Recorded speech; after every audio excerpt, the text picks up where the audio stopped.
بہت سارے لوگ اپنے مکانوں کی چھتوں پہ دھاتی تاروں کے ذریعے پتنگیں اڑانے کے شغل میں مصروف ہیں، تو اس شغل سے خدا را باز آئیے۔ یہ موقع ایک دوسرے کی مدد کرنے کا ہے، نصرت اور اعانت کرنے کا ہے، نہ یہ کہ مکانوں کی چھتوں پہ کھڑے ہو کے آپ خونی کھیل کھیلیں اور دھاتی ڈور کے ذریعے سے لوگوں کے گلے کٹیں اور لوگوں کو نقصان ہو۔ تو اس سے خدا را ہمیں خود بھی باز آنا چاہیے اور اپنے بچوں کو بھی اس سے روکنا چاہیے، ان کی حوصلہ شکنی کرنی چاہیے۔ ویسے بھی علماء نے کہا کہ یہ جو پتنگ کٹتی ہے تو بچے اس کو لوٹنے کے لیے دوڑتے ہیں اس کے پیچھے، تو عمومی طور پہ ہمارے ہاں یہ کہا بھی جاتا ہے کہ میں پتنگیں لوٹ رہا ہوں یا لوٹ کے لایا ہوں، تو شرعاً وہ اس کی ملک نہیں تھی تو وہ کیسے اس کو اپنے پاس رکھ سکتا ہے؟ تو یہ ایسا گناہ ہے جس کو گناہ نہیں سمجھا جاتا، اور بچپن میں معصوم ذہن پر لوٹ مار کا تصور اس سے ابھرتا ہے، اور آج وہ پتنگ لوٹ کے لایا ہے تو کل بڑا ہو کے بڑا لٹیرا بنے گا۔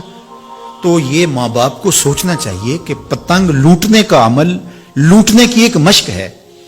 اور بچہ اس کو کوئی برائی نہیں سمجھ رہا اور اس کو گناہ نہیں سمجھ رہا، حالانکہ یہ مال لکھتا ہے۔ اور اگر کسی نے پتنگ لوٹ لی یا ڈور لوٹ لی تو ہمارے فقہا نے لکھا ہے کہ 6 ماہ تک اس کا اعلان کرے، مالک کے نہ ملنے کی صورت کے اندر اس کو صدقہ کرے، وہ خود پھر بھی نہیں رکھ سکتا ہے چونکہ یہ مال لکھتا کے حکم کے اندر ہے۔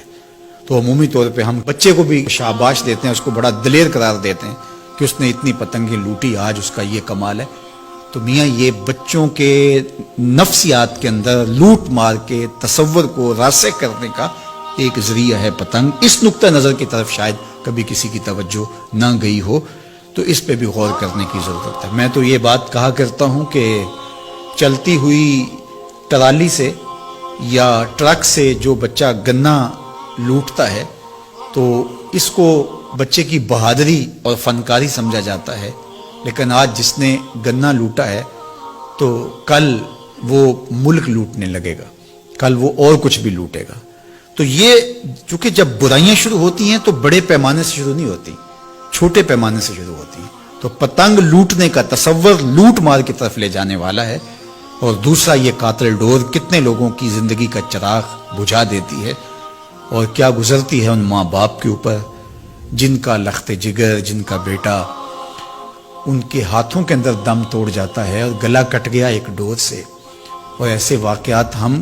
کتنے سنتے ہیں۔ تو میں گزارش کروں گا کہ اس خونی کھیل سے باز رہا جائے۔ اخلاقیات بھی اجازت نہیں دیتے،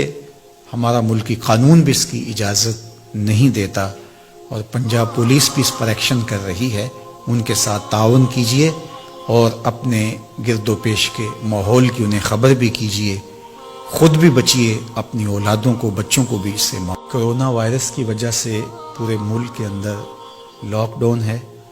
تو اس موقع سے بھرپور فائدہ حاصل کر کے ہمیں ذکر و فکر کی طرف آنا چاہیے۔ قرآن مجید کی تلاوت،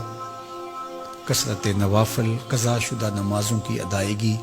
اور دیگر امور خیر بجا لانے چاہیے۔ اپنے ماں باپ کی صحبت میں بیٹھنا چاہیے، ان کی دعائیں لینی چاہیے، اپنے بچوں کے پاس بیٹھیں، اور بہت سارے اور امور جو ہم اپنی مصروفیات کے باعث پورے نہیں کر پاتے، تو یہ موقع ہے ان کو پورا کرنے کا۔